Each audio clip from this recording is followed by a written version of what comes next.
So to be a successful brand in the 21st century, your brand has to satisfy that curiosity, that set of demands, and that impatient nature of consumers.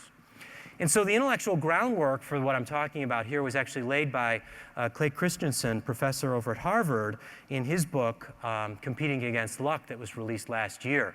Now, you probably all know him for his crossing the chasm theory from many years ago. But we don't want to talk about that today. We want to talk about this notion of a 21st century brand is actually hired by a consumer to complete a task or to complete a job. Not something that the consumer sees through mass advertising because a manufacturer has made stuff that the marketing department has created demand, that the advertising agency has put in a publication that aggregates demand that then gets pushed to the consumer, right? Very different kind of mindset.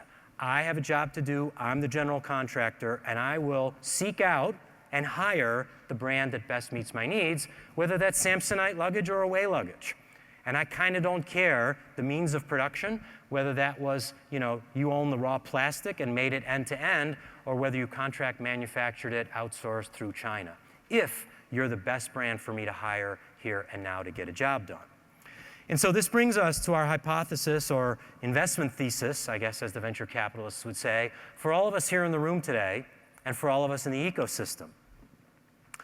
How can we, as brand stewards, as brand enablers, how can we make the brands that we work with more assistive? How can we make them better able to be hired for the jobs for which they perform? So assistance now, no longer vertical integration in manufacturing, we posit, can be the new battleground for growth. The brands that are more assistive are those that will grow the fastest in the 21st century. Different from the brands that have a manufacturing unit cost advantage, won in the 20th century.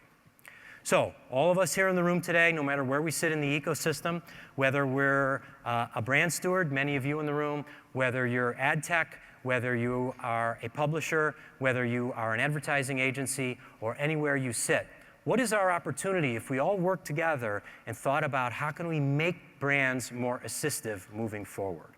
Well, let's start with some clues, maybe by looking at a couple of great brands, some new brands and some old brands that are actually being strongly assistive and gaining that assistant competitive advantage today. So the Maybelline brand from L'Oreal is a brand that's being very assistive. Certainly there is a manufacturing unit cost competitive advantage that comes from being a scale cosmetics brand, though you saw yesterday with Meredith and Henry that it's not all about scale and cost advantage. That was one way to do it. Another way that a legacy brand, a leading brand, Maybelline in this case, is being assistive is they recognize that it's not just enough to manufacture the product, ship it, and hang it on the shelf on a JPEG in a CVS, a Walgreens, a Costco, or a Walmart near you. This can be complicated. It can be confusing. Not everyone has the skills of, say, a Michelle Phan to figure out how to do these things themselves once you take the product home and take it out of the packaging. And so there are literally hundreds of videos that this brand has posted on YouTube, all with the sole express purpose of not selling you another product or the next purchase. It's helping you, being assistive to you, to be awesome, to be beautiful with the product you already just bought. Now think about that for all the direct marketers in the room, right? I'm an old direct marketer. That's a crazy idea. You've already earned that purchase. Why would you invest more marketing, media, advertising dollars after the purchase? Well, it's to be assistive and then help build brand loyalty, drive customer lifetime value for the next purchase as well.